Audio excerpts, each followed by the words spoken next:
everyone, in this video we're going to take a look at ethical egoism and a little bit of the work of Ayn Rand. So, let's get into it.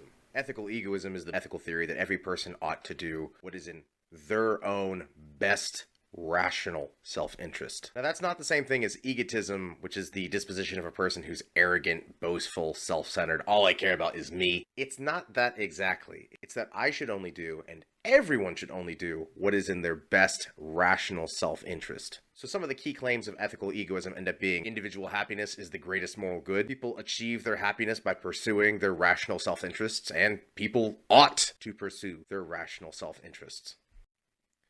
Now, ethical egoism is not the same thing as psychological egoism. Psychological egoism is the view that people do act in their own self-interests. That would be, however, some kind of observation. Ethical egoism is a prescriptive theory of metaethics saying this is what people should do. And again, what people should do is pursue their own rational self-interests. So what does it mean to pursue your own rational self-interests? It means you should only do that which is best for you.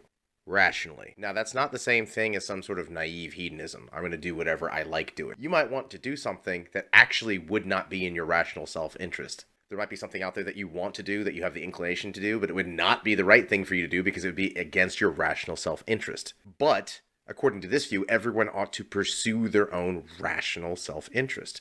You should do what's best for you. Now, does that mean you don't care about other people? Well, you do, but only if they're of value to you, at least according to some ethical egoists. Now, a well-known ethical egoist who wrote in the 20th century was Ayn Rand. In fact, she wrote a book called The Virtue of Selfishness, where she says people ought to pursue their own rational self-interest because we as individuals are of supreme value to ourselves, and therefore it's good for us to pursue the propagation of ourselves. To maximize ourselves shall inevitably produce our own happiness. Now, some of the other theories that we're going to talk about, deontology, utilitarianism, virtue ethics, she's quite critical of. And she also says that laissez-faire capitalism, an economic system which is based on the pursuit of rational and prudent self-interest, individual freedom, and minimal governmental interference, in her view, is the best possible economic system and is in accordance with objectivist values. Her particular brand of ethical egoism, and some of her other stuff too, her epistemology, all her thought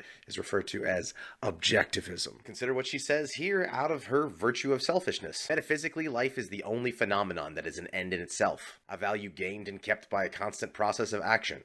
Epistemologically, the concept of value is genetically dependent upon and derived from the antecedent concept of life. To speak of value as apart from life is worse than a contradiction in terms. It's only the concept of life that makes the concept of value possible. So what she's saying there is the notion of value only comes from life. Our lives, because our lives that we each individually possess are the only lives that we have. She continues, the pleasure-pain mechanism in the body of man, and in the bodies of all living organisms that possess the faculty of consciousness, serves as an automatic guardian of the organism's life.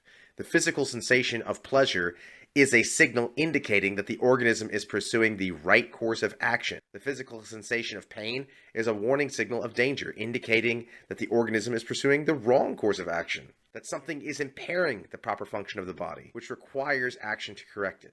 What she's saying here is that pleasure is good and pain is bad, but more than that, it has a natural function. Pleasure is orienting you to that which is good for you, and pain is warning you that whatever you're doing is bad for you. Stop it.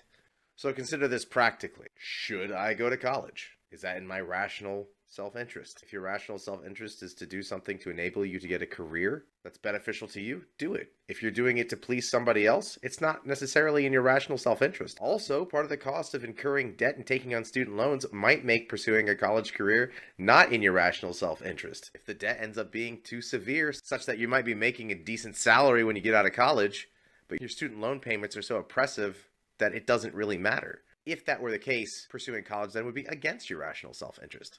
Again, this doesn't mean that we pursue pleasure indiscriminately. For example, a completely random sexual encounter might seem like a pleasurable idea at the time, but the ramifications thereof may not be in your own rational self-interest. Yes, it might be pleasurable, but it might be disastrous. You could potentially contract some kind of disease. You're engaging in sexual activity with someone you don't know. It might destroy relationships that you already have, especially if you're already in some kind of relationship with someone else. So just because something's pleasurable doesn't mean that it's good. Pleasure is good, it directs us, and pain also directs us away. But here the added layer on top of it is that we need to pursue our rational self-interest.